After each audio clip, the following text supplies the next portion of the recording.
বিশ্বকবি রবীন্দ্রনাথ ঠাকুরের কবিতা হারিয়ে যাওয়া।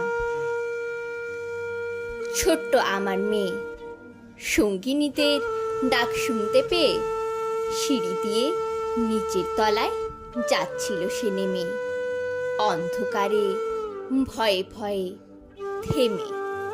হাতে ছিল প্রদীপখানি, আঁচল দিয়ে আড়াল করে চলছিল সাবধানে।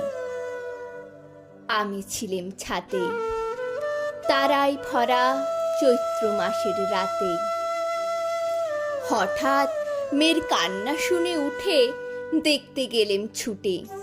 সিঁড়ির মধ্যে যেতে যেতে প্রদীপটা তার নিভে গেছে বাতাসেতে। সুধাই তারে, কি হয়েছে বামি?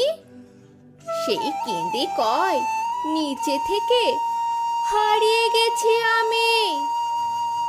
তারাই ভরা চৈত্র মাসের রাতে ফিরে গিয়ে ছাতে। মনে হলো আকাশ পানে চেয়ে আমার বামির মতোই যেন অমনি কি এক মেয়ে।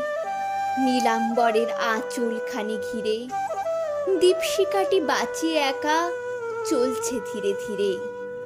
নিপ্ত যদি আলো, যদি হঠাৎ যেত থামে, আকাশ ভরে উঠত কেঁদে, হারিয়ে গেছি আমি।